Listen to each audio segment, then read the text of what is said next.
Assalamualaikum warahmatullahi wabarakatuh. Bismillah, alhamdulillah, alhamdulillahilladzi fatara al-bani adama wal amal.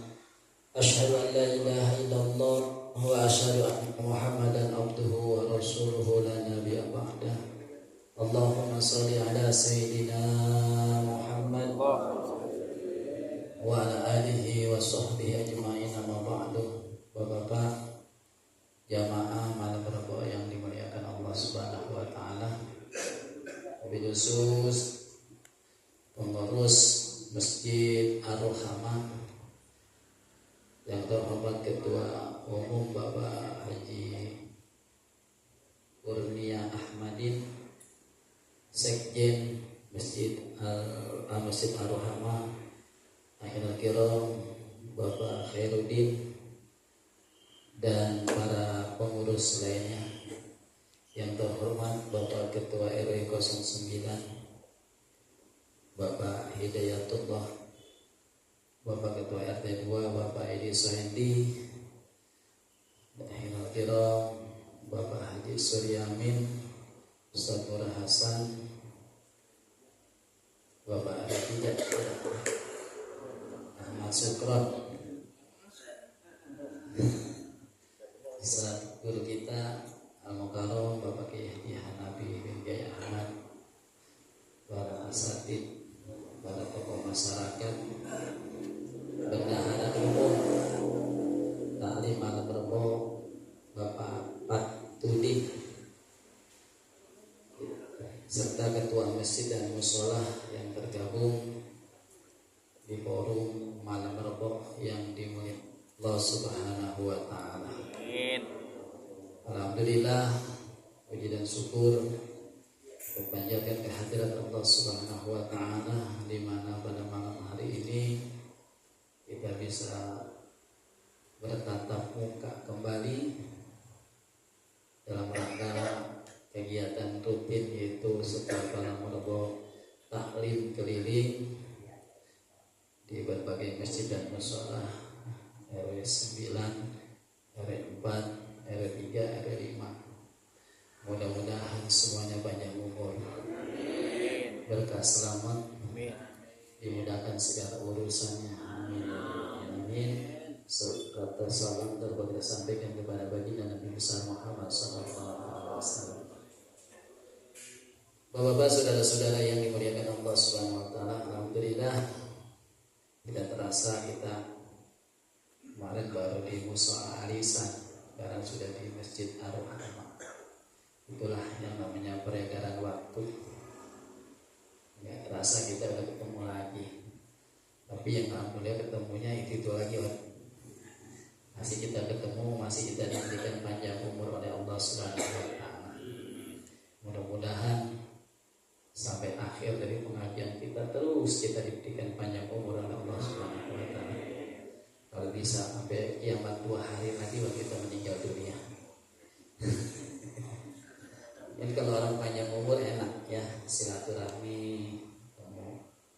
Ya, tapi kan alhamdulillah jamaah malam Rebo belum ada yang lewat. Kalau kita lihat mah masih sehat semua.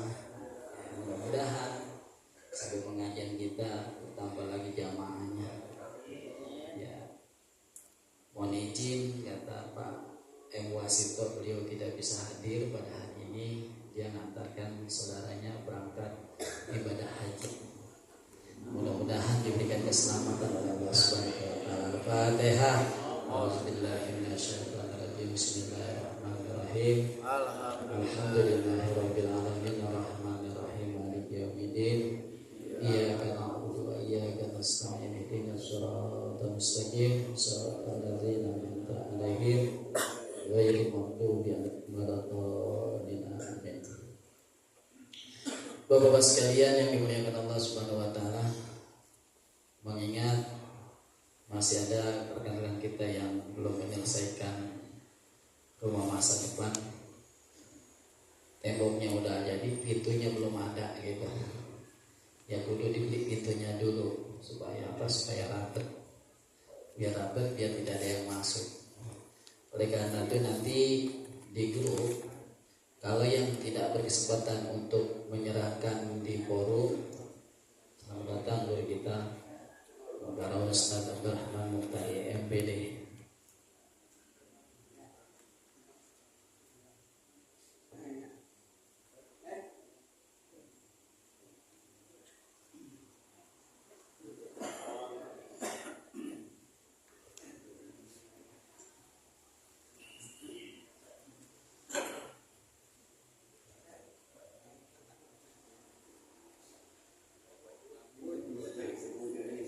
Selamat datang Sekjen Malam Rebo Bapak Imam Mawardi.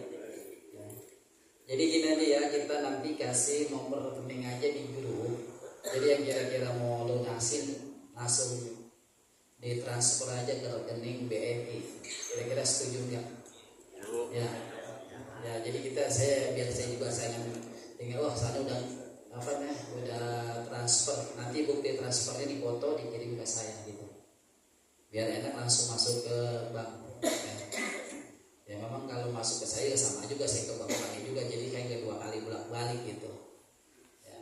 Kayaknya masih ada sisa cicilan sekian, masukin aja deh transfer, bulan ini belum bayar, masukin aja transfer BNI biar lebih nyaman, biar kita tidak ada dusta di antara kita gitu ya. Sebab celengan kita udah mulai banyak nih ya, amit-amit aja jangan ngambil duluan gitu ya. Saya berharap biar celengan kita kumpul banyak aja dulu ya. Nanti kalau sudah banyak sampai ratusan juta, kita beli tanah dah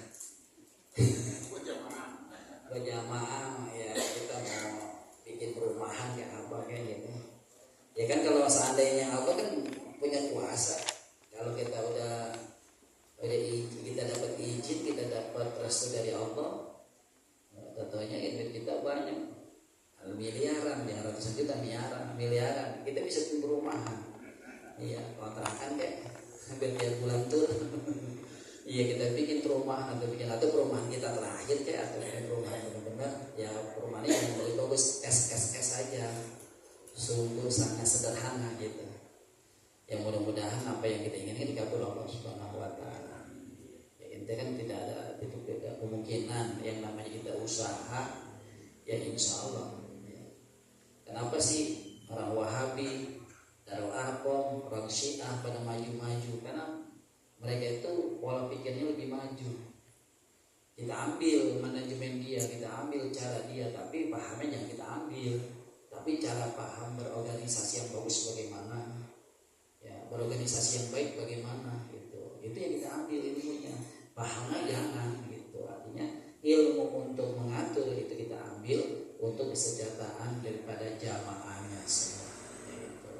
Jadi kita ngaji penting, sosial juga penting gitu. Jadi jangan ngaji mula nama sosialnya nggak penting, ngaji mula sedekah agak itu namanya kan gak manfaat ilmunya. Kita ngaji, kita amalkan ilmu dari guru, insya Allah tambah berkah ilmu kita. Jadi kita ngaji sekali kita praktekkan, ya mudah-mudahan jadi berkah buat kita semua. Itu saja yang saya dapat sampaikan. Insya Allah kita mau pada sehat, panjang umur. Khusus pengurus Masjid Ar-Rahmah, Bapak Khairuddin, Bapak Iwasito, Bapak Haji Kurnia Ahmadin, dan yang lain-lainnya, dan Pak RT-nya, mudah-mudahan tambah betah di masjid ya. Al-Fatihah. A'udzubillahi minasyaitonirrajim. Bismillahirrahmanirrahim. Alhamdulillahirabbil alamin arrahmanir rahim maliki yaumiddin iyyaka na'budu wa iyyaka nasta'in ihdinas siratal mustaqim shiratal ladzina an'amta 'alaihim ghairil maghdubi 'alaihim waladdallin. Amin. Kedua, Fatihah buat para donatur Masjid Ar-Rahmah. Mudah-mudahan dimudahkan segala urusannya, digampangkan rezekinya, dikabulkan hajat-hajatnya. Begitu juga yang hadir pada malam hari ini, guru-guru kita, jamaahnya, ketua masjid, ketua musolah daripada masing-masing musolah dan masing-masing masjid yang tergabung dalam malam Rabu, semuanya pada sehat dan panjang umur, berkah selamat, dan juga senantiasa digampangkan segala urusannya dan niatnya dikabulkan Allah Subhanahu wa taala. Urusan kita biar pada sehat semua, panjang umur, bisa kita menuntaskan pelajaran kita yang kita diberikan oleh guru-guru kita, dan tambah ilmu kita makin berkah, makin kita amalkan makin berkah dan makin menjadi orang yang beriman bertakwa kepada Allah Subhanahu wa taala. Al-Fatihah.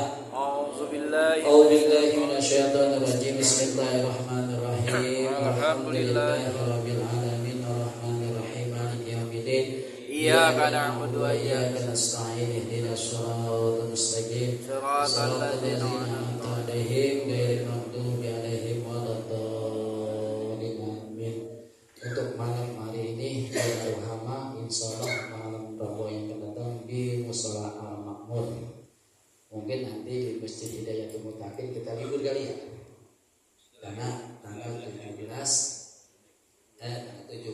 dan masuk pada tanggal bulan Dzulhijjah pas kita lebaran haji. Jadi nanti libur dari Masjid Hidayatul Muttaqin nanti pas Rabu depannya baru di Hidayatul Muttaqin. Jadi besok di Makmur di Hidayatul Muttaqin libur, nanti kita mulai lagi di Hidayatul Muttaqin. Paham? Iya, lambat kalau libur angkring.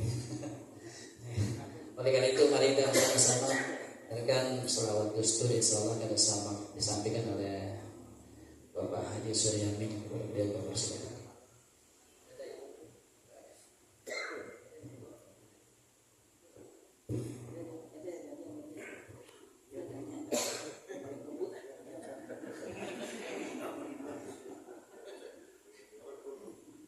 Assalamualaikum warahmatullahi wabarakatuh.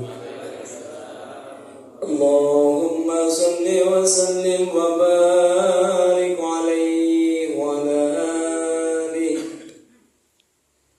Allahumma salli wa sallim. Allahumma salli wa sallim wa zid wa adim wa an'im wa tafaddal wa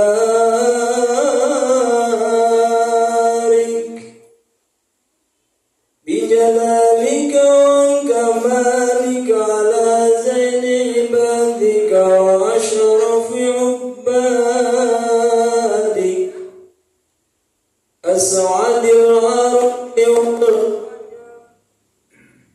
إمام الطيبة والحرم وترجمان بلسان القدم ومنبع العلم والحلم والحكمة والحكم أبي القاسم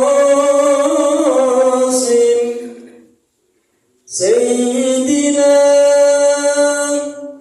وحبيبنا وشفيعنا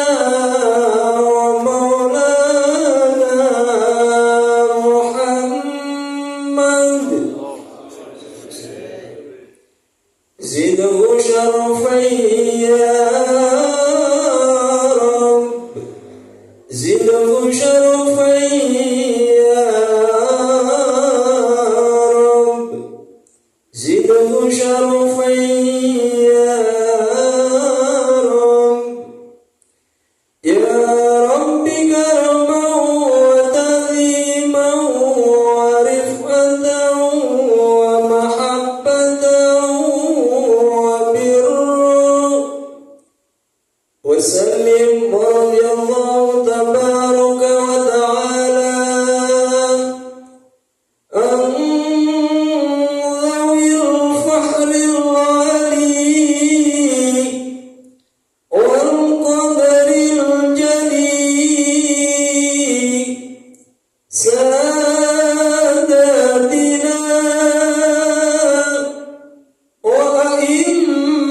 وأئمتنا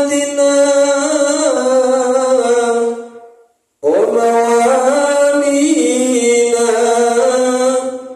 أبي بكر وعمر وعثمان وعلي وعن بقية الصحابة وقرابة رسول الله صلى الله عليه وعليهم أجمعين والحمد لله رب العالمين.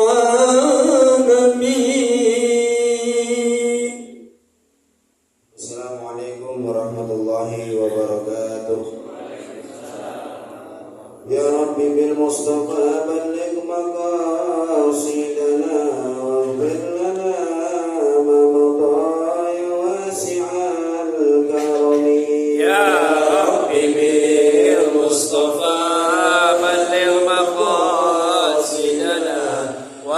واغفر لنا ما مضى يا واسع الكرم يحتلم قد تطاح مطلقا أبدا وما تتاب أصلا في مدى الزمن يا رب بالمصطفى بلغ مقاصدنا واغفر لنا ما مضى يا واسع الكرم وقد علت قوما إذا جلسوا عند الولادة صف يا تابب اختتني يا رب بالمصطفى بلغ مقاصدنا واغفر لنا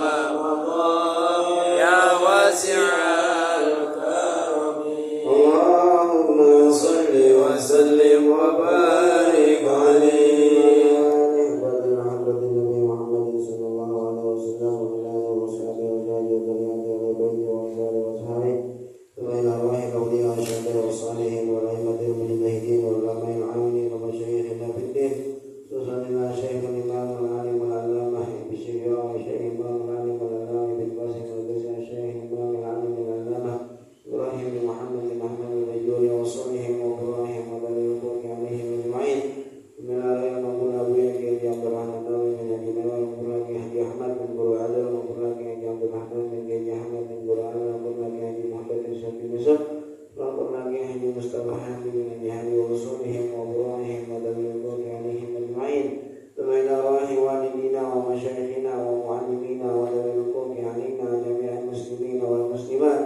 والمؤمنين والمؤمنات ادخل اللهم على الجميع في قبورهم الروحة والريحان والفسحة والرضوان والبشارة والأمان بجوارك في ربيع الجنان إنك كريم منا وإلى حضرة النبي محمد صلى الله عليه وسلم بسر الفاتحة أعوذ بالله من الشيطان الرجيم بسم الله الرحمن الرحيم الحمد لله رب العالمين الرحمن الرحيم مالك يوم الدين إياك نعبد وإياك نستعين اهدنا الصراط المستقيم صراط الذين أنعمت عليهم غير المغضوب عليهم ولا الضالين واغفر لنا ولوالدينا آمين بسم الله الرحمن الرحيم الحمد لله رب العالمين والصلاة والسلام على سيدنا مولانا محمد وعلى آله وصحبه أجمعين أما بعد فقال الإمام المؤلف رحمه الله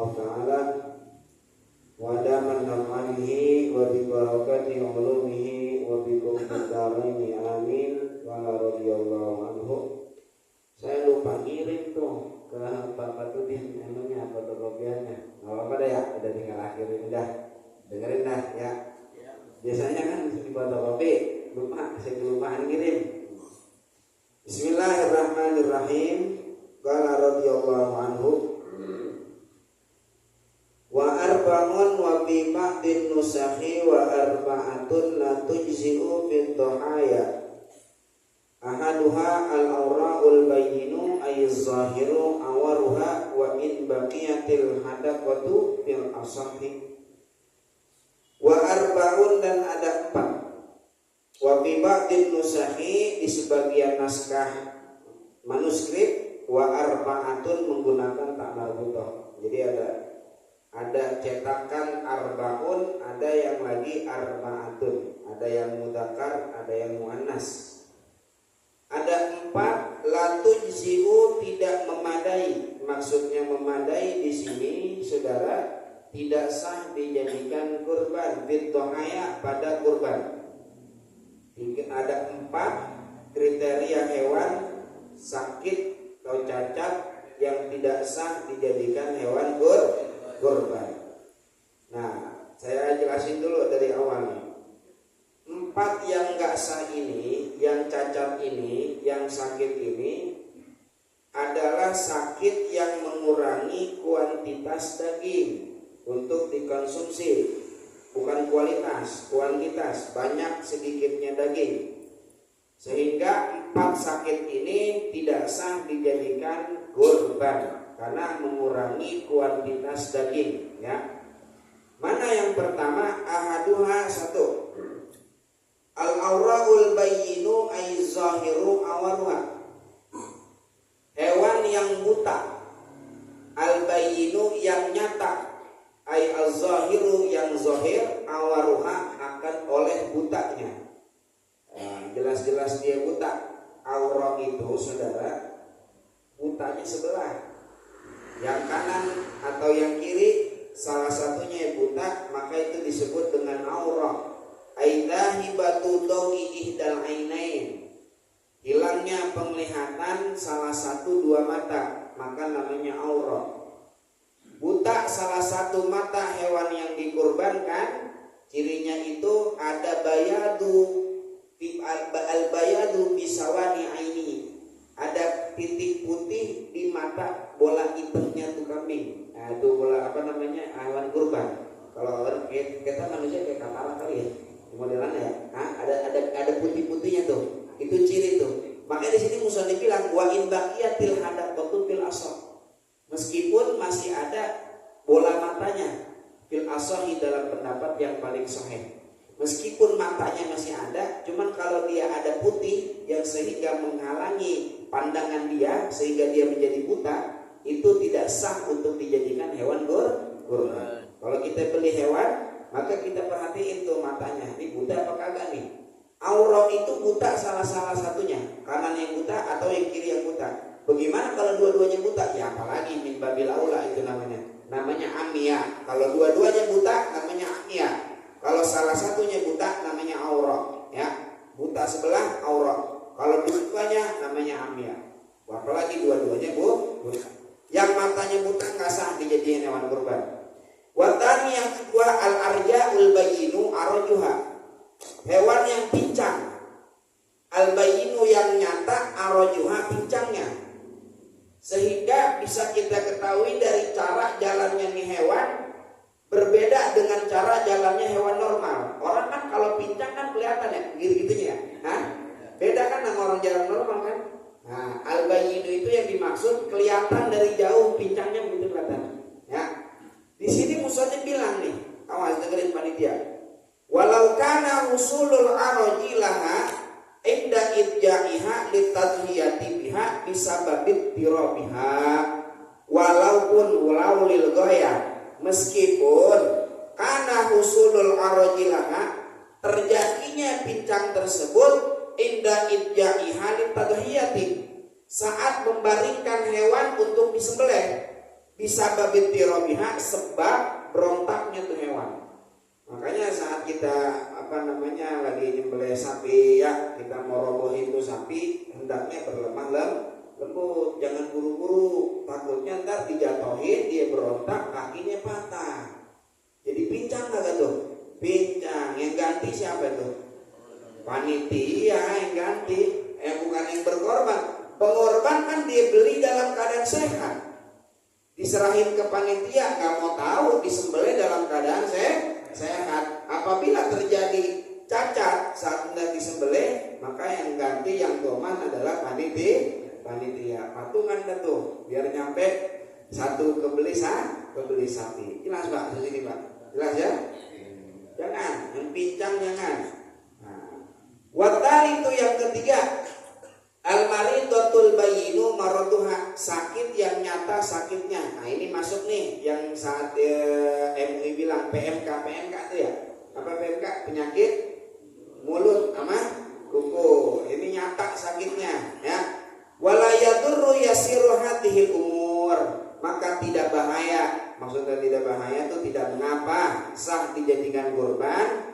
Yasiru hadhil umur, sedikitnya perkara-perkara ini. Awas seperti ini. Tadi yang pertama apa? Mata buta. Yang kedua pincang. Yang ketiga sakit. Kalau yang tiga ini cuman sedikit, dikit sehingga nggak kelihatan nyata, maka tetap sah dijadikan kurban. Buta sih matanya sebelah, cuman butanya dikit doang.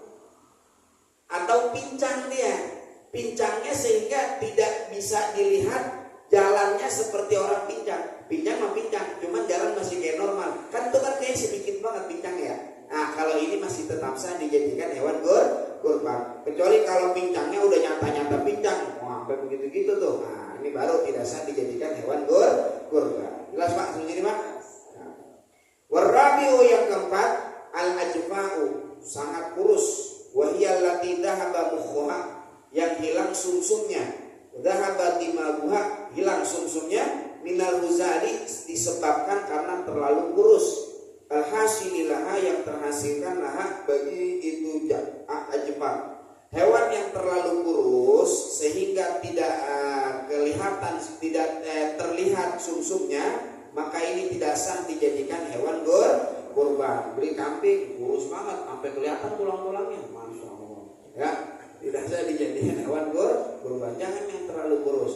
Ini yang 4 perkara, ini mengurangi kuantitas daging semuanya. Buta matanya ngurangin daging. Kemudian apalagi tadi, pincang kakinya ngurangin daging. Kemudian sakit yang terlalu parah sakitnya ngurangin daging. Kemudian terlalu kurus juga bakal ngurangin daging. 4 perkara ini tidak sah dijadikan hewan kurban. Titik. Musannif bilang di sini 4. Entar dilanjutnya ada lagi. Ayutsiul khasiyu, dan memadai. Maksudnya memadai, cukup dijadikan kurban, sah dijadikan kurban. Apa?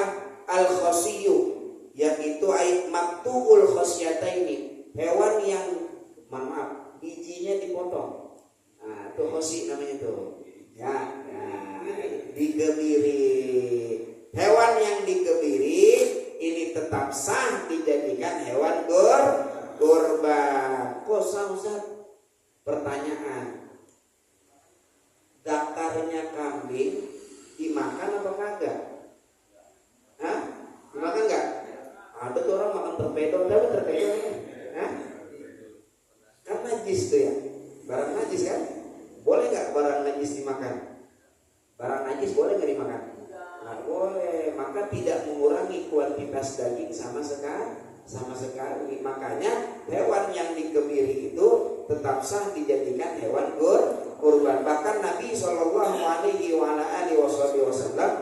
dalam hadis beliau pernah berkurban dengan domba kambing kibas, dombanya dikebiri.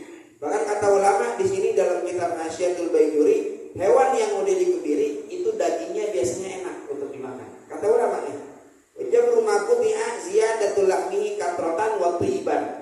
Bikin dagingnya makin banyak dan makin enak buat dimakan. Cari yang kebirian. Nah, cari yang kebirian. Karena tetap sah dijadikan hewan kurban karena kebiri itu tidak dimakan. Terbedanya.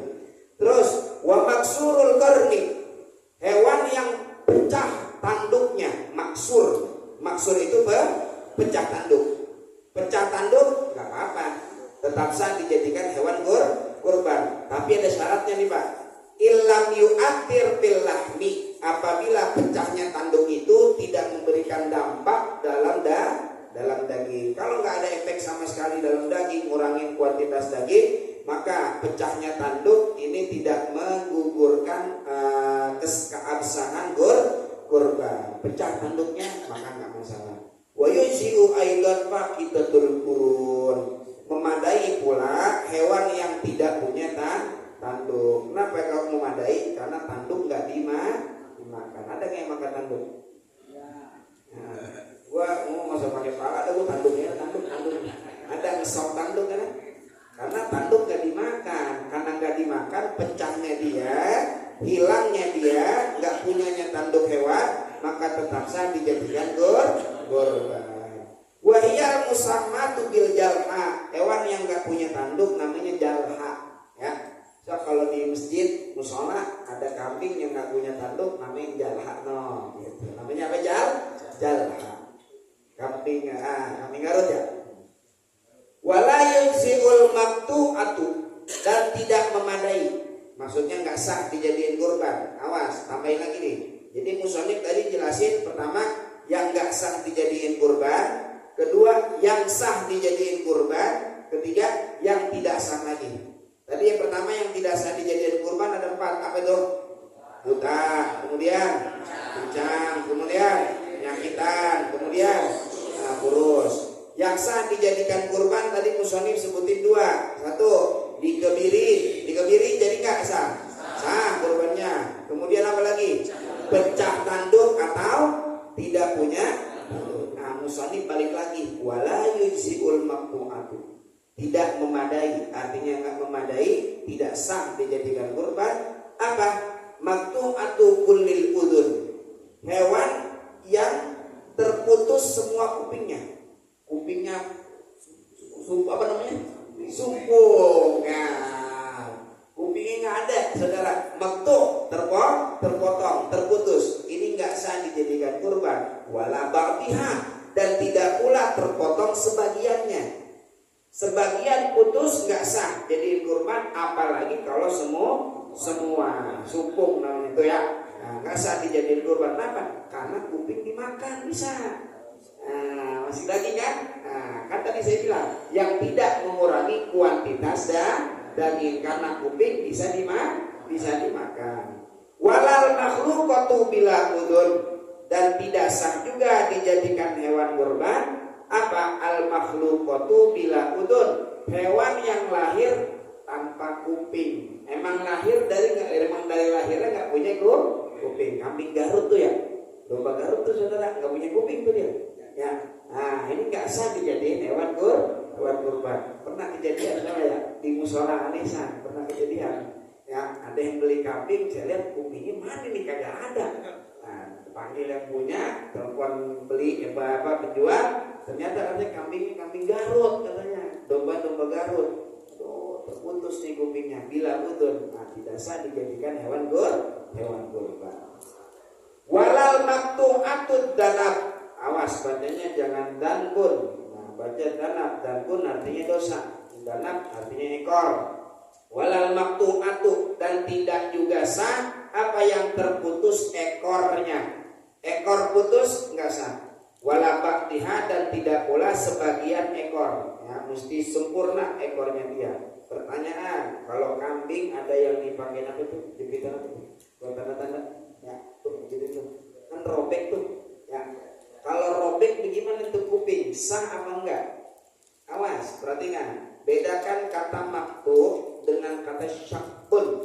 Syakun itu pakai kok. Syak. Nah, syak itu robek artinya. Kalau di dalam jenazah, syak itu ngerobek kuburan yang tanahnya kurang gembur, yang tanahnya nggak kuat. Ngerobeknya itu bikin lahatnya itu di tengah. Itu syak namanya. Kalau di pinggir ini namanya lahat. Di pinggir ini lahat. Lahat ini untuk tanah yang kuat.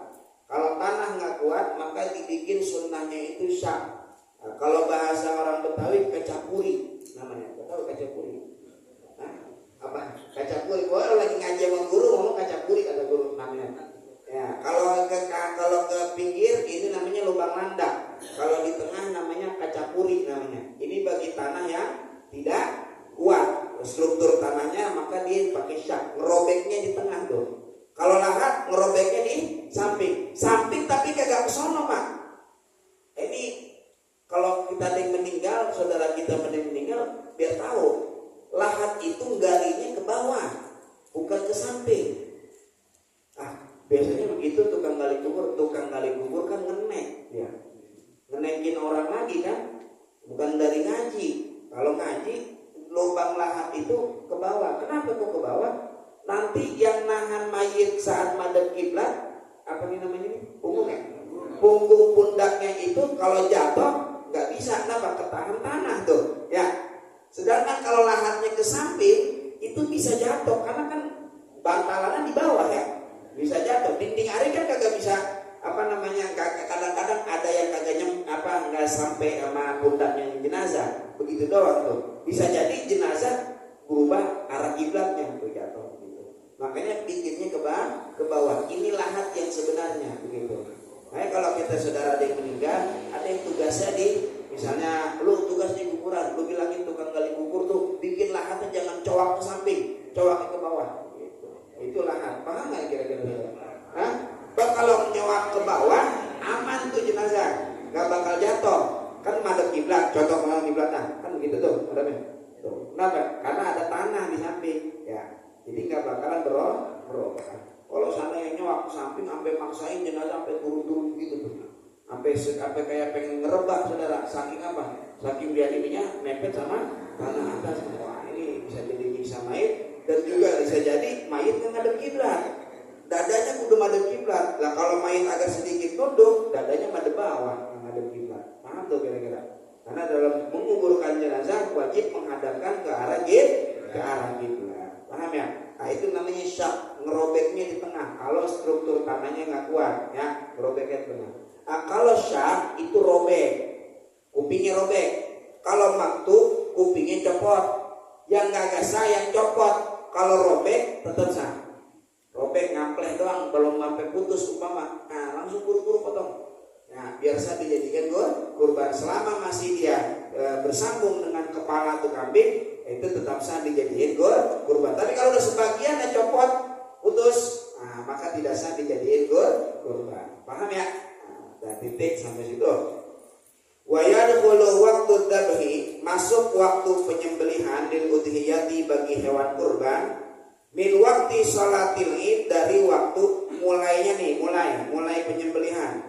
Mulai waktu sholat id, idin nahri, hari raya Idul Adha. Wa ibaratur raudhati wa asliha, ibarat di dalam kitab Raudhah dan kitab asalnya Raudhah. Raudhah di sini dimaksud saudara kitabnya Raudhatul Thalibin Imam Nawawi. Imam Nawawi Damaskus, beliau ngarang kitab Raudhatul Thalibin. Ini beliau mengarang Raudhatul Thalibin merupakan ringkasan daripada kitab Fathul Aziz yang dikarang oleh Al-Imamur Rafi'i. Imam Rafi'i punya kitab namanya Fathul Aziz, diringkas menjadi Raudhatul Thalibin. Ini Syarhul Aziz, Fathul Aziz, ini ringkasan kitabnya Imam Ghazali yang disebut dengan kitab Al-Wajiz. Wajiznya Imam Ghazali. Al-Wajiz ringkasan kitab Al-Wasitnya Imam Ghazali. Al-Wasit Imam Ghazali ringkasan kitab Al-Basitnya Imam Ghazali. Al-Basitnya Imam Ghazali ringkasan kitab Nihayatul Matlab Imam Juwaini di Dirayatil Madhab. Nihayatul Matlab Imam Juwaini syarahnya daripada Mukhtasar Muzani, Imam Muzani. Imam Muzani mukhtasar ringkasan daripada kitab Al-Umnya Imam Syafi'i. Jadi kitab Raudhatul Thalibin itu sanadnya nyambung kepada kitab Al-Um Imam Syafi'i. Ini Imam Raudhatul Thalibin yang dimaksud Imam Nawawi yang ngarang. Wa asliha, dan asal kitab Raudhah. Asal kitab Raudhah adalah Fathul Aziz karya Al-Imamur Rafi'i radhiyallahu taala anhu warḍah. Ya. Jadi Imam Nawawi ngarang Raudhatul Thalibin. Nah, ini ringkasan dari kitab Fathul Aziz yang ngarang oleh Imamur Rafi'i radhiyallahu anhu. Imam Nawawi ini Imam Nawawi Damaskus ya, bukan Imam Nawawi yang Al-Bantani, bukan. Kalau Imam Nawawi Bantani biasanya ada Al-Jawi dia. Nawawi Al-Jawi atau Al-Bantani. Tapi kalau disebut Nawawi doang, maka yang dimaksud Nawawi adalah Imam Nawawi Damaskus. Beliau minal ulama il-uzzab, termasuk ulama-ulama yang menjomblo sampai akhir hayatnya nggak punya keturunan. Gimana mau punya keturunan, orang kagak kawin. Nah, kagak kawin. Imam Nawawi itu nggak kenal perempuan kecuali emaknya doang. Emaknya doang dia kenal perempuan. Saking sibuknya nulis ilmu, nulis kitab keluar kamar. Ya, kalau orang kita kan kagak kawin bukan karena sibuk ngaji, emang kagak laku. emang kagak laku orang kita. Kalau Imam Nawawi bukan gak laku, emang udah asyik sama ilmu. Orang gitu ya. Kalau orang udah asyik sama ilmu, itu lezatnya dunia, puncaknya kenikmatan dunia ada pada ilmu. Memang begitu. Kalau orang udah asyik sama ilmu, udah terhibur dengan kitab yang lain, nah udah kagak dihirauin sama dia.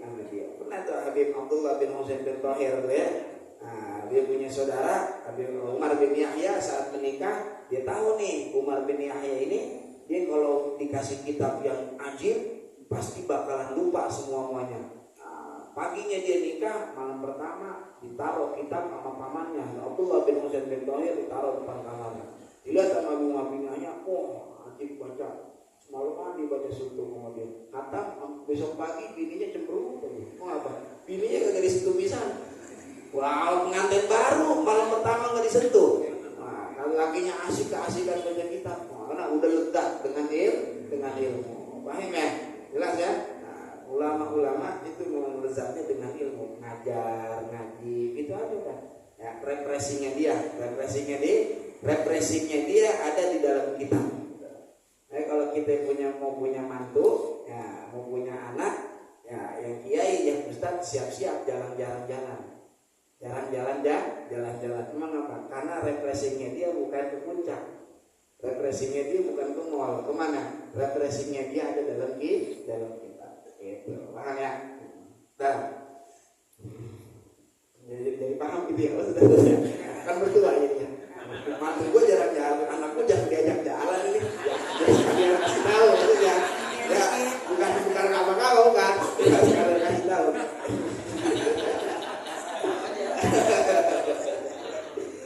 Yadkhulu kata beliau nih dalam kitab Raudhah, yadkhulu waktu tadhiyah, masuk waktu penyembelihan kurban, idza tala'ati syamsu yauman nahri, apabila terbit matahari di tanggal 10 Dzul Hijjah. Mas terbit matahari 10 Dzul Hijjah itu mulai masuk. Tapi wa madha qadru rak'ataini wa khutbataini khafifataini, berlalu masa sekiranya 2 rakaat dan 2 khutbah yang ringan. Orang kalau sholat 2 rakaat plus 2 kali khutbah yang ringan kira-kira berapa menit Pak? 20 kali ya? Apa setengah jam deh? Nah, setengah jam deh. Misal besok 10 Zulhijjah terbit matahari jam 6 pas, contoh doang ini mah buat deketin pemahaman, jam 6 pas. Berarti berlalunya masa 2 rakaat dan 2 khutbah sampai jam 6.30 tuh mulai masuk penyembelihan Idul Adha. Paham? Bukan berarti begini, terbit matahari langsung nyembelih kita. Belum bayang Idul Adha dulu baru nyembelih, paham ya? Bayang dulu baru sembelih. Tapi masuk. Itu tolak ati syamsu ya, waktu syuruk yang biasanya kalau di masjid-masjid ada ini nih, ada waktunya Pak, di mana? Bilang ya, ada syuruk. Syuruk berapa itu sekarang? 5. Itu bukan waktu sholat isyraq, itu waktu terbitnya matahari. Terbit matahari haram sholat ya, 16 menit dari waktu isyraq. Kenapa? Karena qadra rumhin, 1 tombak. 1 tombak itu kalau ilmu falak 4 derajat. 1 derajat sama dengan 4 menit. Berarti 4 kali 4 berapa? Berarti kalau jam 5.55 tambahin 16 menit, jam berapa berarti? 6 lewat berapa? 11 ya. Jam 6 lewat 11 menit baru boleh sholat isyraq. Nah, masuk waktu duha. Sekarang orang melihat syuruk, wah udah nih waktunya isyraq, sholat Allahu Akbar. Padahal haram nih yang ngelakuin. Karena nggak boleh sholat setelah matahari terbit sekedar 1 tombak. Wa kullu man bi ghairi ilmin ya'malu amaluhu mardudatun la tuqbalu. Tiap orang yang beramal tanpa ilmu maka amalnya akan ditolak, dan diterima. Pulang ke rumah alhamdulillah bayang isyraq udah istiqomah 1 tahun, padahal dikerjain haram semua. Dosa semua. Nah, karena enggak paham Pak ini ya? Tidak tolak syams. Khutbahnya bentaran aja, jangan lama-lama. Ya. Khutbah Jumat juga begitu. Khutbah Jumat jangan lama-lama. Ya, lamain sholatnya. Nah, kalau dulu guru bilang lagi mau cepet mau lama, sama aja itu amplop udah disegel-segel juga. Mendingan cepet. Guyonnya gitu, guyonnya. Cuman emang benar Fatimah jangan lama-lama, bentaran aja. Nah, sholatnya agak lama ini. Dan intaha selesai ucapan ibarat daripada Raudhah. Wa yastamirru waktu dzabhi, berlalu terus menerus waktu penyembelihan ila ghurubi syamsi, sampai terbenam matahari, min akhiri ayyamit tasyrik, di hari akhir tasyrik. Hari tasyrik itu wahiyat talatatul muttasilatu bi asyri dzulhijjah, yaitu 3 hari yang bersambung dengan 10 Zulhijjah. Berarti berapa? 11, 12, 13. Terakhir penyembelihan hari tasyrik, penyembelihan kurban tanggal 13 Zulhijjah sebelum masuk maghrib. Itu penerang terakhir. Jadi nggak mesti harus dihabisin sekarang juga, tanggal 10 juga ya. Kalau hari Idnya hari Jumat kan kepotong bayang Jumat tuh ya. potong ban Jumat udah nggak apa-apa kali, kita sembahyang Jumat dulu kata panitia. Lalu, nah sembahyang Jumat wajib, ya korban sunnah. Orang yang ngelakuin sunnah cuman dia ninggalin yang wajib, kayak orang pakai imamah tapi nggak pakai celana. Orang pakai imamah nggak pakai celana, imamah kan sunnah, celana wajib nutupin aurat. Coba kalau ada orang pakai imamah nggak pakai celana, kita kata apa? Udah pakai imamah dong, pakai celana kagak. Yang sunnah dikerjain, yang wajib ditinggalin. Ya, bikin maulid malam-malam, wah panitia maulid sibuk, wah habis kelar acara, beres segala macam, tidur jam 2, sampai bablas bayang subuh. Gak apa-apa, Rasulullah juga tahu kali gitu sampai. Bagaimana tahu maulid sunnah bayang subuh? Wajib, kerjain yang wajib, tambah yang sunnah. Jangan ngerjain sunnah, ninggalin yang wajib. Paham ya Pak? Dan itu terakhir. Pertanyaan, gimana kalau nyembelihnya itu malam hari Ustaz? Boleh apa kagak? Dalam kitab Hasyiatul Jamal Syarah Minhaj, Imam Sulaiman Al-Jamal beliau mengatakan menyembelih di waktu malam hukumnya makruh. Makruh hukumnya nyembelih waktu malam, ya. Kecuali ada udzur saat siang harinya sehingga nggak bisa melaksanakan penyembelihan di waktu siang. Kata Syekh Sulaiman Al-Jamal, saya kutip dari kitab Hasyiatul Jamal juz 5 halaman 256. Nah, wa yustahabu inda dzabhi, disunnahkan ketika nyembelih apa? Khamsatu asya. Ada 5 yang disunnahin. Ahaduha yang pertama at-tasmiyah. Apa tasmiyah? Membaca Bismillahirrahmanirrahim. Itu tasmiyah. Disunnahin baca bismillah. Fayaqulu dzabi, maka orang yang menyembelih berkata Bismillah. Paling kurangnya itu Bismillah doang. Orang nyembelih Bismillah. Nah, ini sekurang-kurangnya tasmiyah. Wal akmal, yang paling sempurna Bismillahirrahmanirrahim. Paling sempurnanya, sempurna indah Bismillahirrahmanirrahim, dengan menyebut nama Allah yang Maha Pengasih lagi Maha Rahman. Itu ay Rahman dunia, Rahim itu ay Rahimul akhirah. Rahman artinya pengasih. Gak semua orang yang dikasih disayang. Saya ulangi, tidak semua yang dikasih itu disayang, karena rahmannya Allah meliputi semua makhluknya. Baik yang muslim ataupun non muslim, semua dapat rahmannya Allah Ta'ala. Non muslim dikasih nikmat di dunia, bahkan kadang-kadang nikmatnya lebih banyak dari nikmat kita ya. Cristiano Ronaldo, wah mobilnya luar biasa kan. Kita satu-satu aja juga kagak. Nah, kan nikmatnya lebih banyak dia. Meskipun itu Rahman Allah Ta'ala, Allah bersifat Rahman. Semua dibagi sama Allah Ta'ala di dunia. Tapi ingat, gak semua yang dibagi disayang. Itu pengamen lampu merah, kita bagi duit, kita sayang gak sama dia? Enggak. Jangan kepedean dulu kalau lagi dibagi. Bisa jadi gak disayang. Gak dikasih, belum tentu gak disayang. Ada bocah minta duit sama emaknya buat beli es krim, emaknya gak ngasih, takut karena batuk. Apa gak ngasihnya seorang ibu kepada anak itu bukan karena sayang? Nah, kalau kita doa kepada Allah Ta'ala gak langsung digobol, bisa jadi Tuhan sayang sama kita gitu. Ya, Tuhan sayang sama kita. Paham ya? Dan Bismillahirrahmanirrahim, dengan menyebut nama Allah. Sedikit keluar dari pembahasan, ini yang mau saya sampaikan. Kenapa bukan Billahirrahmanirrahim?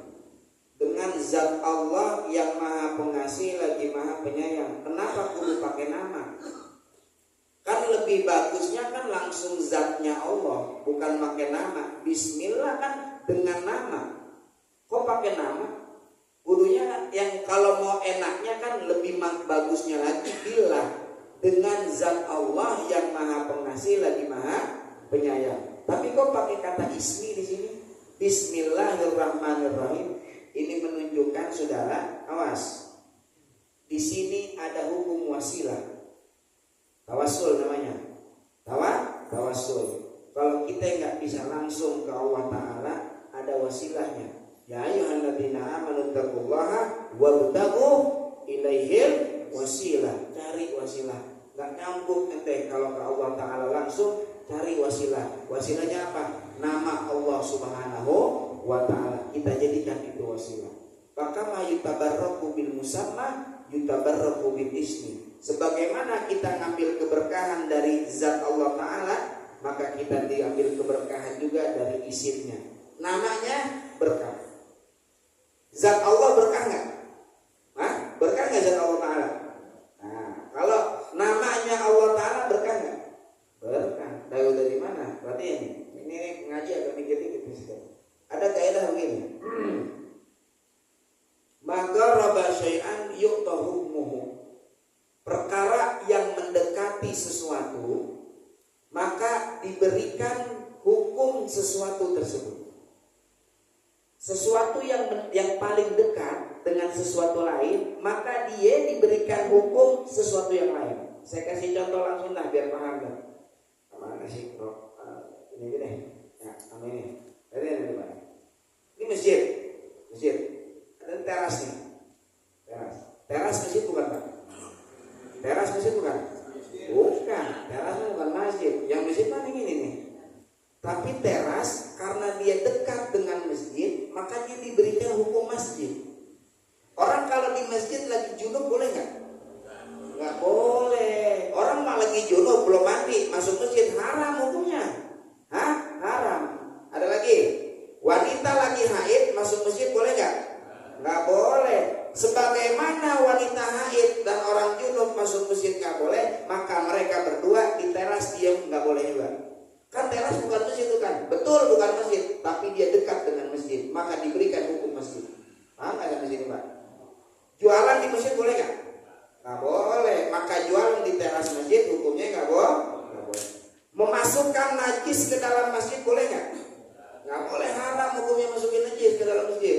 Maka masukin masjid di dalam teras juga nggak boleh. Biasa kan pada korban tuh, darah kambing kan darah sapi pada berceceran. Najis nggak tuh? Najis. Jangan kita masukin di teras masjid. Karena hukumnya teras sebagaimana hukum masjid. Apalagi kalau di dalam masjid. Kantat kan kita rapihin juga, usah kita cikatin juga. Masalahnya yang haram itu bawa najis ke dalam masjid, bukan habis itu kita bersihin. Paham kan nih Pak sampai sini Pak? Nah, jadi teras yang mendekati masjid ini diberikan hukum masjid saudara. Paham sampai sini ya? Kalau mau contoh simpel lagi begini dah. Ada kiai disupirin. Ini supirnya sama panitia maulid dipanggil Ustaz. Ustaz, kenapa Ustaz? Padahal mah ngaji belum becus. Kok dipanggil Ustaz? Karena dekat sama kiai. Karena dia dekat sama kiai, maka dipakai bawa-bawa dipanggil Ustaz. Maksud saya mau ngapa begini? Allah Ta'ala itu kan God. Beliau kan punya nama. Namanya siapa? Bisa Rahman, bisa Rahim tuh. Bisa Allah Ta'ala namanya juga. Sebagaimana Allah Ta'ala bisa memberikan keberkahan, maka nama ini bisa kita ambil keberkahannya juga. Kenapa? Karena nama dekat dengan zatnya. Gitu. Paham gak ini Pak? Jelas. Foto Habib Soleh Tanggul kita pasang di dalam rumah kita. Itu berkah. Barokatus sur bi barokatil sahibis sur. Keberkahan foto itu tergantung keberkahan yang ada di dalam foto. Kalau foto Habib Soleh Tanggul kita pasang di rumah kita, Habib Soleh itu berkah, maka fotonya berkah.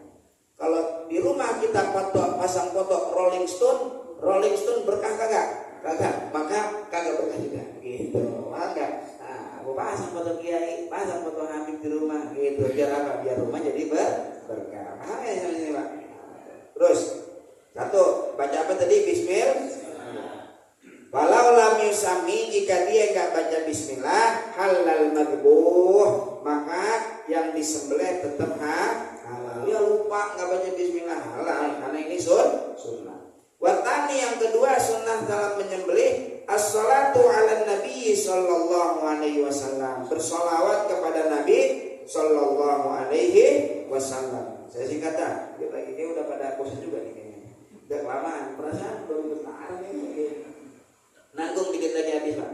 Watali itu yang ketiga, istiqbalul kiblah, menghadap ke arah kiblat. Bidzabiha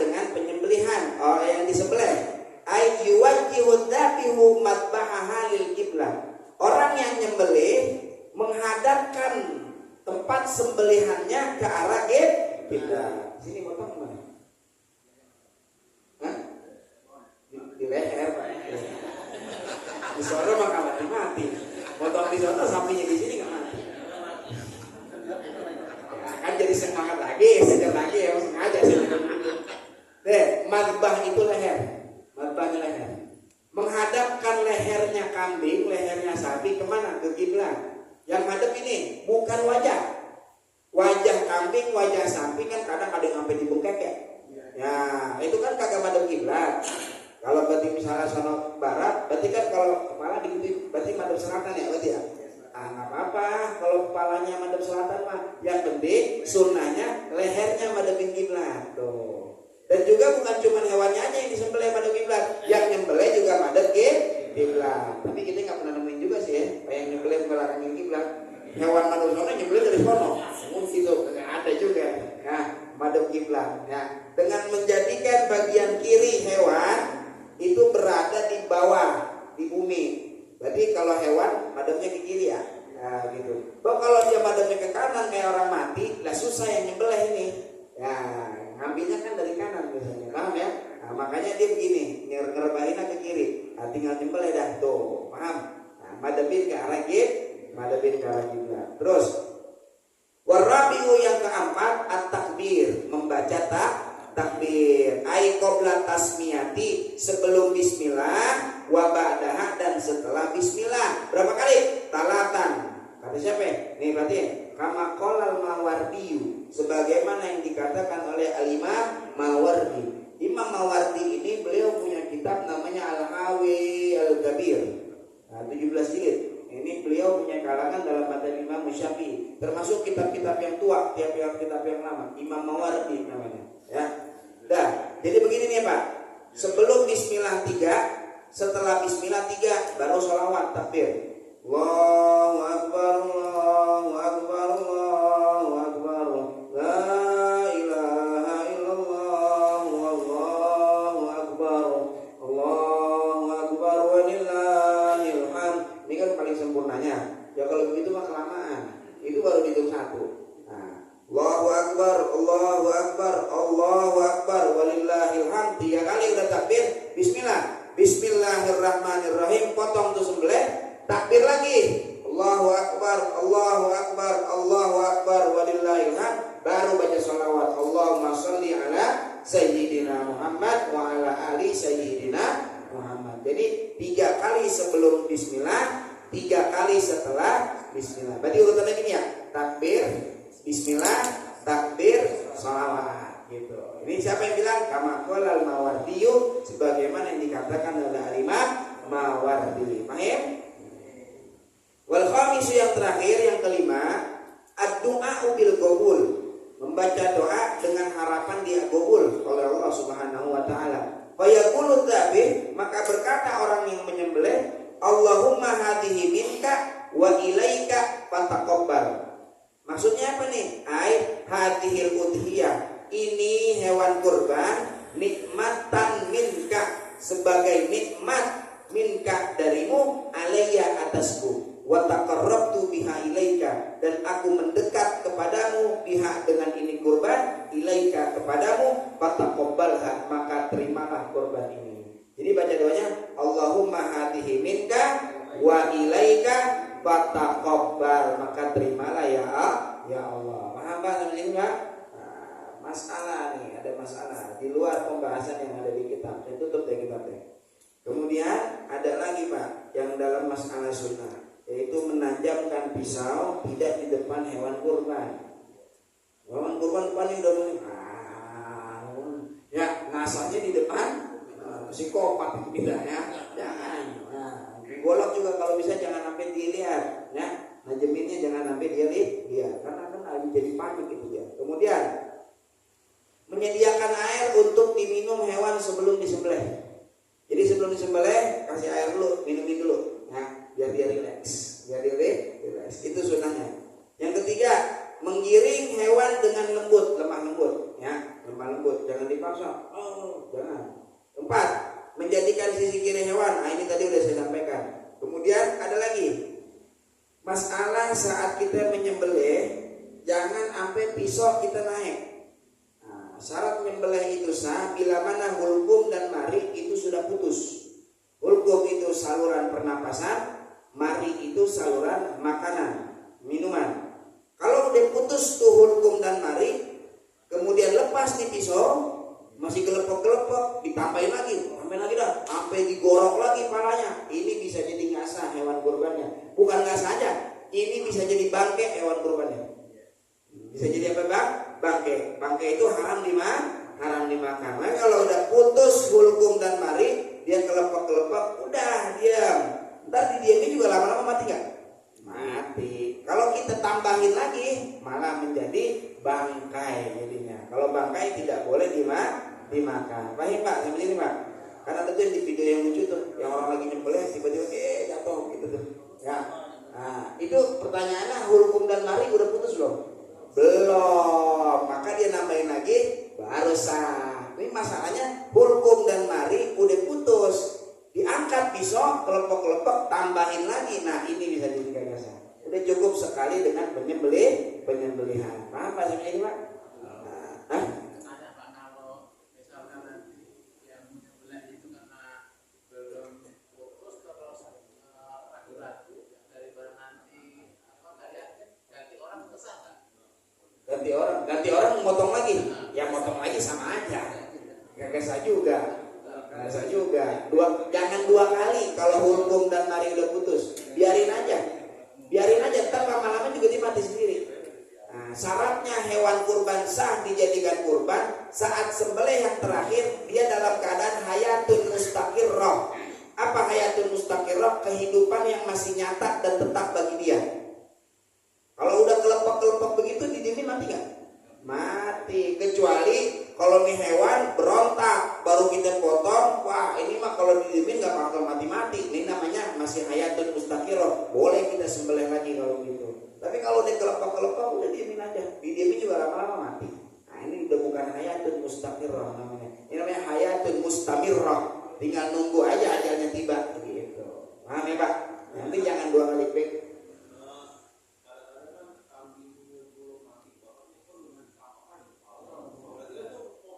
Motong lagi sama lagi.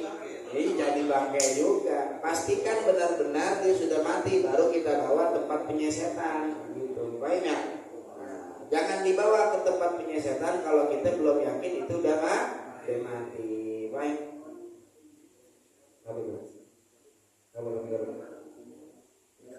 Udah kan tadi? Ya, tadi kambing Garut tercipta, terlahir punya kuping nggak punya. Tadi sebagaimana di kitab walal makhluk watu bila udun, tidak pula tidak sah juga hewan yang diciptakan dalam keadaan tidak punya kuping. Berarti korban pakai kambing Garut boleh nggak? Kambing Garut, domba Garut yang nggak punya kuping kan tuh? Soalnya waktu kejadian saya telepon memang katanya orang domba Garut itu namanya. Bahwa kalau kambing, kamu kambing apa dah ya pokoknya deh ya. Kambing apa kagak punya kuping kagak usah dijadiin hewan kurban. Buat sate aja. Tapi kalau mau dipotong buat dimakan boleh, cuman bukan jadi buat hewan kurban. Tapi untuk dijadikan kurban nggak boleh. Kata penjual, ini kan nggak punya kuping emang dari lahir Pak. Emang lahirnya emang kagak punya kuping. Walal makhlukatu bila udun. Tidak pula hewan yang terlahir tidak punya kuping, maka tidak sah juga dijadikan hewan kurban. Baik, maka panitia jeli-jeli dah. Besok kalau ada yang ngasih kambing, gara bawa ke masjid, bawa ke musola, liatin kupingnya ada apa kagak, lengkap apa kagak tuh kuping. Ya, kalau lengkap, nah ini sah dijadikan hewan kurban. Paham ya? Ada lagi Pak, yang Pak, yang terakhir Pak. Ya, ya.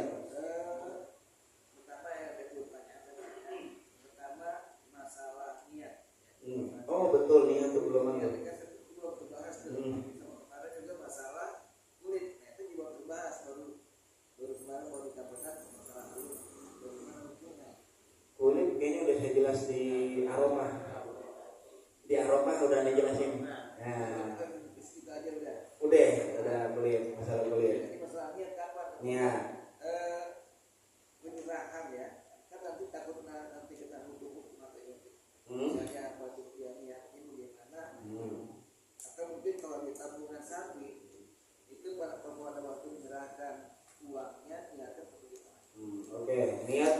kurban itu saat menyembelih hewan kurban. Bila dia nyembelih sendiri.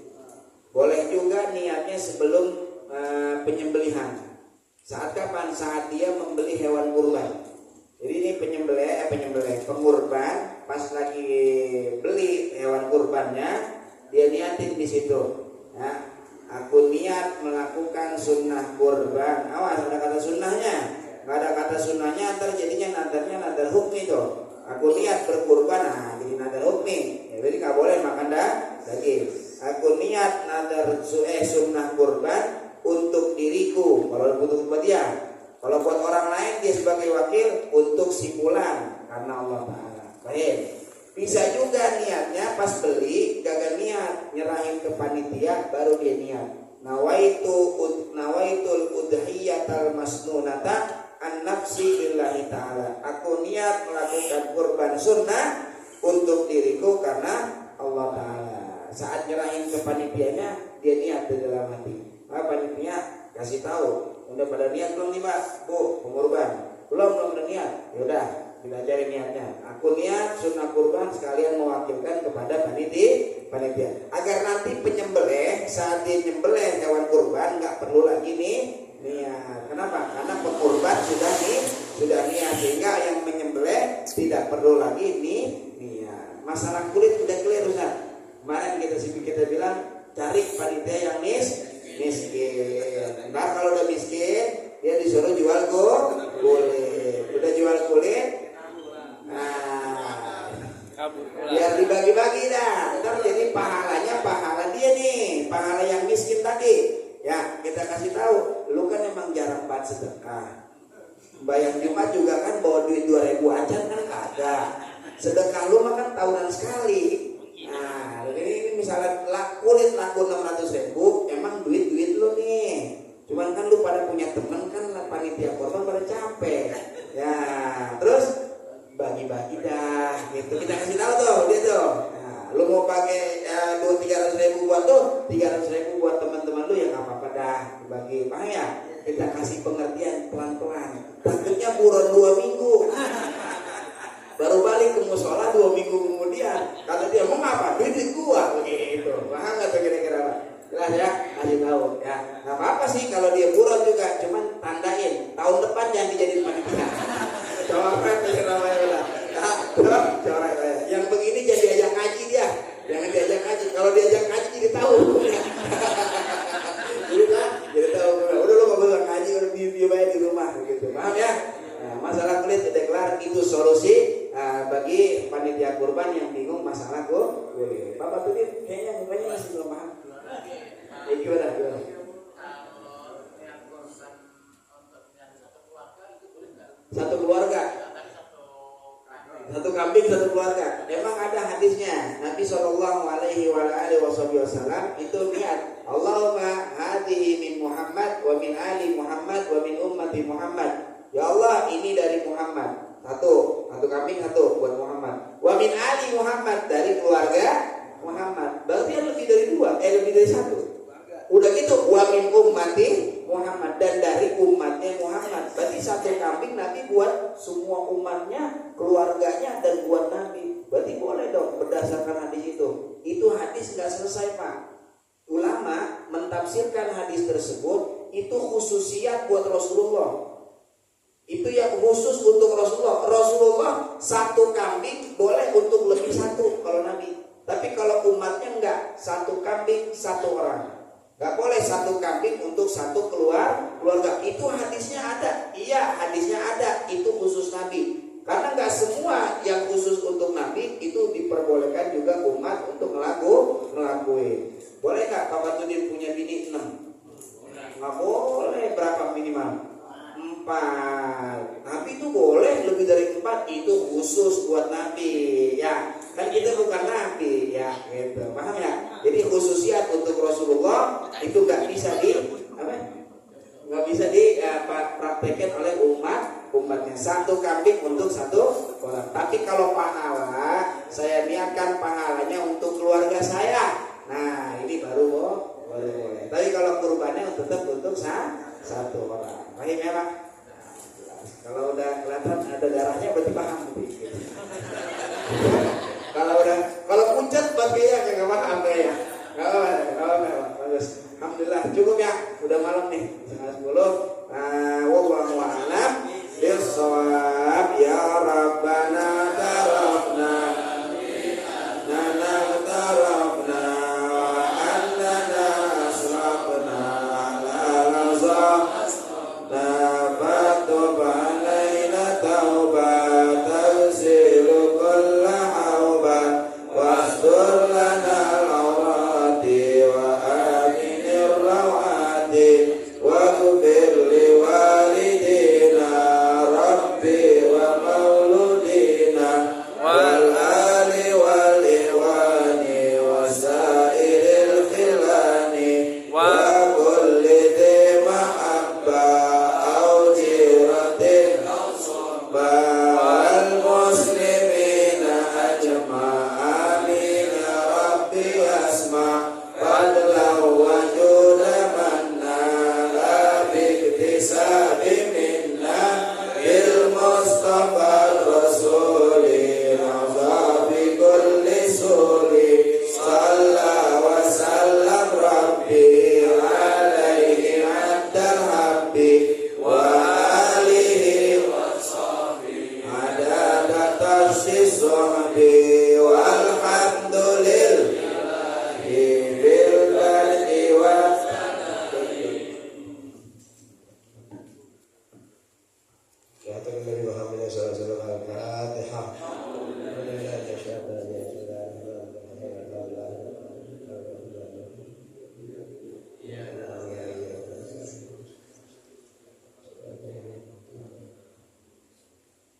Rasulullah alaihi wasallam ya Allah ya Rabbana ya Ma'mur.